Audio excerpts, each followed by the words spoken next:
बिस्मिल्लाहिर्रहमानिर्रहीम। In this video we will discuss the peds important topic है congenital hypothyroidism. ये हमने एंडो स्टार्ट की हुई है, ठीक है। अ 2 वीक ओल्ड बॉय है present with the constipation and jaundice. He sluggish, hypotonia, excessive sleepy है। फिजिकल एग्जामिनेशन में माइल्ड जॉन्डिस है, लार्ज टंग है, large and the posterior fontanelle है, umbilical hernia, coarse dry skin है और plasma T4 decrease हुआ है, TSH रेज है, ठीक है। No ossification centre at the knee x-ray, ठीक है। अब हम देखेंगे most cause of the congenital hypothyroidism की क्या हो सकती है। थायराइड डिसजेनेसिस, ठीक है, नॉट हेरिडिटरी, ठीक है। डेफिनेशन के congenital hypothyroidism is defined as a significant decrease absence of thyroid function present at the birth. या तो कम है या फिर है ही नहीं, ठीक है। ज़्यादातर बॉयज़ और गर्ल्स को इफेक्ट करता है। 1 से 4000 इसकी रेशो है। आगे हम देखते हैं, ये देखें बेबी की आपको टंग कितनी लार्ज प्रोट्रूडिंग, इसकी टियोलॉजी क्या क्या हो सकती है।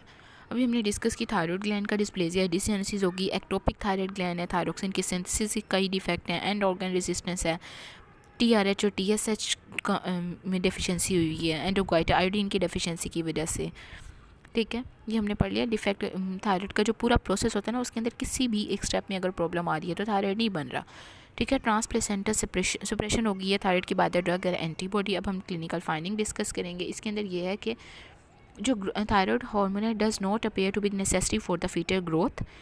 Infant with a congenital hypothyroidism are normal at the birth and gain weight normally even if untreated.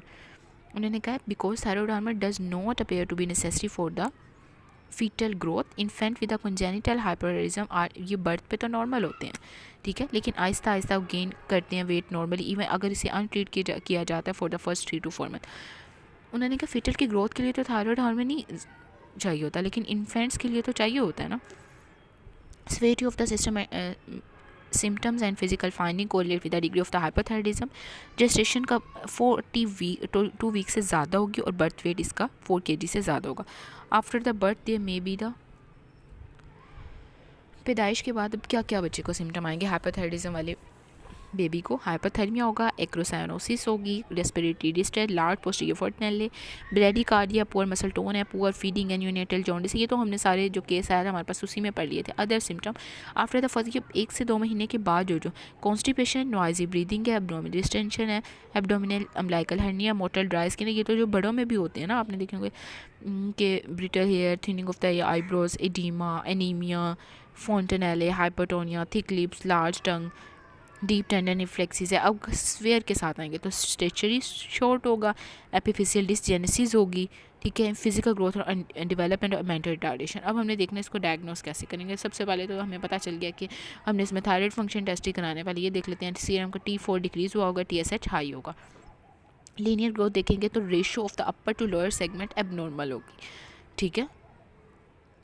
उसके बाद है एक्सरे करवा के देखेंगे तो हमने उसके अंदर एपिफिशियल सेंटर नहीं मिलेंगे, ठीक है। ओल्डर चिल्ड्रन में अगर जो ओल्ड बच्चे उसके अंदर ओल्डर हैज़ एपिफिशियल सेंटर जो होंगे मल्टीपल होंगे, बोन एज डिले होगी और एक्सरे के अंदर लार्ज फोंटेनेली होंगे, वाइट सूचर होंगे और इंटर सूचर बोन्स, मतलब कोई एक्स्ट्रा बोन भी प्रेजेंट हो सकती है सूचर में। जब बंद नहीं होंगे ना, वाइट सूचर होंगे तो उसके अंदर कोई बोन भी बन सकती है छोटी मोटी। थायराइड स्कैन करा के देखेंगे कोई एजेंसी से थायराइड है ही नहीं या फिर एक्टोपिक बना हुआ है। स्कैन करा के देखेंगे, absence of the T, technician scan करवाएंगे। अगर अपटेक नहीं हो रहा है इसका मतलब है थायराइड एजेनेसिस है। अगर इंक्रीज़ हुई भी है इसका मतलब है थायराइड हार्मोन की प्रोडक्शन के इनमें इंजाइमेटिक डिफेक्ट हुआ है। अगर तो क्या होगा, ectopic gland is demonstrated by the abnormal localisation, मतलब जो टेक्नीशियन है वो किसी और जगह पे जा रहा होगा, कहीं और मिलेगा हमें। ECG के अंदर हमें क्या मिलेगा, लो P और T वेव्स जो होंगी वो लो वोल्टेज की होंगी और जो QRS है उसका एम्पलीट्यूड ख़त्म हुआ होगा, ठीक है। Left ventricle function and the pericardial ECG भी लो, EEG लो वोल्टेज वाली मिलेगी। अब इसके अंदर ट्रीटमेंट हमने क्या करना होता है कि हमने थायराइड हार्मोन रिप्लेसमेंट करवानी है लाइफ लॉन्ग के लिए, ठीक है। हाइपोथायराइडिज्म में अपने लाइफ लॉन्ग देना ही देना होता है thyroxine. Single daily oral dose दी जाती है और डोज इसकी आपने याद रखनी है 10 से 15 न्यूनेट्स में और 4 जो है वो चिल्ड्रन में। 10 से 15 मिलीग्राम जो है वो न्यूनेट्स में है और 4 ग्राम जो है पर केजी बॉडी वेट के मुताबिक बच्चों में देंगे। उसके बाद जो as a child grows the doses is adjusted to maintain the serum T4 in the high normal range. Adequate dose जो है वो इंडिकेट की जाती है बाय दी, अगर तो हमने डोज उसको ओवर डोज ले लेता है ना बेबी को हम ओवर डोज दे देते हैं, हमें नहीं पता चल रहा होता है, टेस्ट नहीं करवाया, देते रहे वही डोज, तो उसको अगर ओवर डोज दे देंगे तो क्या होगा कि उसको डायरिया हो जाएगा, हाइपरथर्मिया, वही हाइपरथायरिज्म वाले सिम्टम आना। एडिक्यूट डोज देंगे तो इसके अंदर क्या होगा कि अलर्टनेस होगी, increase in the activity, appetite और स्किन बिकमिंग वार्म, ठीक है, smooth improvement of the constipation and the normal linear growth. अब हमने इसका फॉलोअप कब करवाना है, आप अगर तो बच्चा पहले 2 साल में हमने हर 2 से 3 महीने के बाद टेस्ट करवाना है, लेकिन उसके बाद 2 साल फिर आपने in the first 2 years of the age follow-up, फिर आप उसके बाद 2 साल बाद भी करवा लें तो नो इशू, लेकिन स्टार्ट में आपने हर 2 से 3 महीने बाद टेस्ट करवाना होता है। उसके बाद उन्होंने बताया कि प्रोग्नोसिस जो है treated within the few weeks और there is a normal growth in, अगर तो आप स्टार्ट में इसे ट्रीट कर लेंगे नॉर्मल ग्रोथ होगी, इंटेलिजेंस होगी, लेकिन अगर नहीं करेंगे तो उन्होंने बताया कि अगर 6 मंथ तक डिले कर दें, high proportion of the children suffer from the permanent neurological impairment. उसके बाद न्यूनेटल स्क्रीनिंग करवानी होती है नेक्स्ट, ताकि नेक्स्ट बेबी को तो ये प्रॉब्लम ना हो ना, neonatal with in the 10 days of the birth. ठीक है, अब हम इसके यूक्यू डिस्कस कर लेते हैं। अब हम इसके यूक्यू डिस्कस करते हैं। 2 मंथ ओल्ड बेबी है, evolution for constipation, skin mottled है, अम्बिलिकल हर्नी है, हाइपोथर्मिक पेशेंट है, इंडायरेक्ट बिलिरुबिन इतना हुआ है। ठीक है, आपको पता चल गया कि ये क्या है, कंजेनिटल हाइपोथायराइडिज्म, क्योंकि कॉन्स्टिपेशन है। इसके अलावा जॉन्डिस सिंस बर्थ। इसमें अब डायग्नोस कैसे करवाएंगे, इसके अलावा हमने क्या करवाना है, लीनियर ग्रोथ चेक करेंगे, शॉर्ट स्ट्रेचर होगा, ठीक है, थायराइड का हार्मोनल प्रोफाइल करवाएंगे, थायराइड स्कैन करवाएंगे, उसके अलावा टेक्नीशियम स्कैन करवाएंगे, ECG करवाएंगे, ठीक है। और इसके अलावा हमने क्या करवाया था, EEG में लो वोल्टेज की मिलती है। अब उसका ट्रीटमेंट हमें लाइफ लॉन्ग थायरोक्सिन देनी होती है, ठीक है। जो न्यू नेट्स से उनके अंदर हमने कितनी देनी होती थी, न्यू नेट्स के अंदर हमने 10 से 15 माइक्रोग्राम देनी होती थी, और जो है चिल्ड्रन उसके अंदर हमने 4 माइक्रोग्राम देनी होती थी, ठीक है। इसी तरह हमने डोसेज को हाई नॉर्मल डोज के अंदर मेंटेन कर देना होता है। ट्रीटमेंट भी हो गया। अब इसी तरह 5 week old boy not gain weight since the birth है, कॉन्स्टिपेटेड है, स्किन मोटल है, इसमें भी वही आएगा। डायग्नोज उन्होंने मैनेजमेंट पूछा हुआ है।